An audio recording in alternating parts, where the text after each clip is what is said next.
I'm quoting your statement, the second line. UTAG is calling for a total ban on Galamsey now. Some people are of the school of thought that it's not just the Galamsey destroying our lands. There are other people doing even legal small-scale mining, and even the big-scale ones that are destroying our water bodies and our land resources. So why are you not opening it up to cover all these entities, but just for Galamsey? Some of the Galamseys are saying that you are just scapegoating them. Thank you very much, Eugene. Thank you for your earlier remarks. I'm also proud of you for your achievement. We are not scapegoating anyone with regard to this Galamsey menace.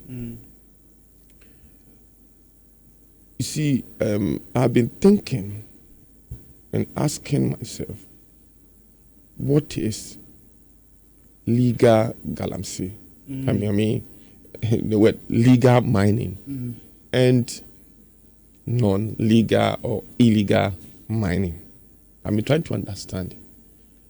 The legal mining, is it because of the possession of just a document? Because he has gone to the Mineral Commission, he has been given document to go and exploit some area. And for that reason, it is legal because he has papers, just papers. And someone do not have that papers, and he also goes to the same, maybe a nearby place, and also doing the same carnage. The two of them are doing the same thing technically. The only difference is a paper. And I'm asking, it's just like somebody driving. If you have a driver who knows how to drive and has a license driving, then another doesn't have a license but also drives. And let's say the one with license drives carelessly, and the one also without the license also drives carelessly. And I'm trying to give you a hypothetical image for you to see.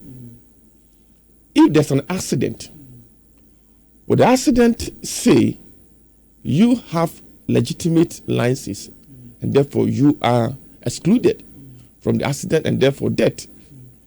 You don't have a license and therefore you must not die. Is that the case?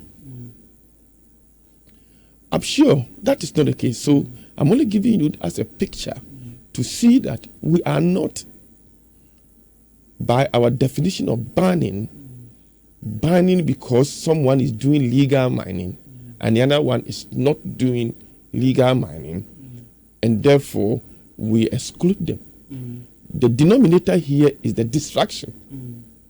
So even if the person has the right licensing regime, but it's not going to the dictate or the tenet of how it should be done, that person should also be banned.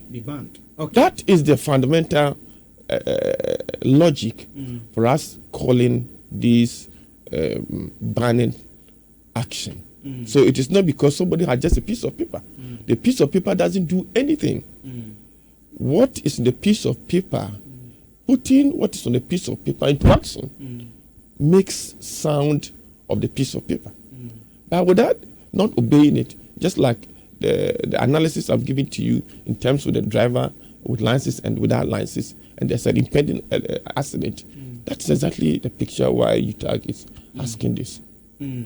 Okay, Prof. So last May, I had opportunity to be part of the morning show. We do power distributions, and mostly target rural and peri-urban communities or districts.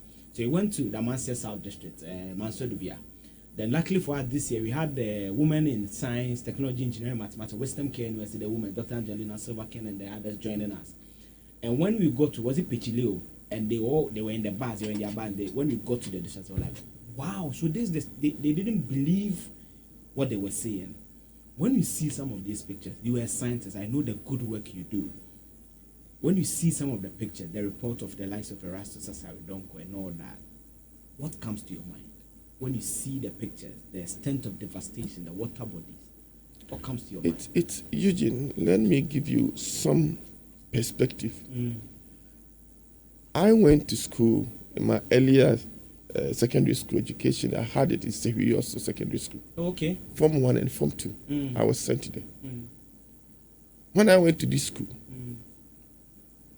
there was no running water. I mean, as we so call it, pipe.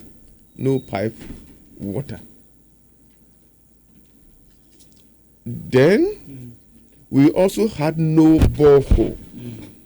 So no borehole, no pipe or tap water. So our only sole reliance of any water source was River Tunnel. River Tunnel from Siwas school to the riverside is just barely less or around 1 kilometer. So every morning, Form 1, Form 2, Form 3, we had to go and fetch water from this river to the kitchen for meals preparation. And in the evening, same. Then you have to go and take your shower at the riverside, fetch to dormitory for drinking. And this is what I did for the first 2 years I went to the school before finally living there. The river tunnel at that time was the only source of water. We drank it, bathed it, did everything with it. We had no issue of health. I decided to, as one of my rendezvous, just to pass there to see, crossing that river. And I saw, at that time, the width of the river was at least 100 meters. And now, you can just jump. It shrinked. It's gone. Dead. So the issue of devastation, when you see it, is heart-wrenching. Many people who have been even taking an aircraft from Accra, Kumasi to Accra, in air, just look down and you see the extent of destruction. It is heartbreaking. Google Maps. The last time and I was so, no, pro continue. the issue of devastation, when anyone of sound mind, having experience of the past, and sees the carnage now, can never hold his breath.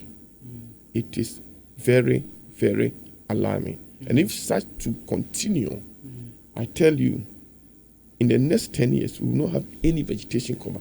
And if there's no vegetation cover, the implication is clear to everyone, because there will not be any rainfall.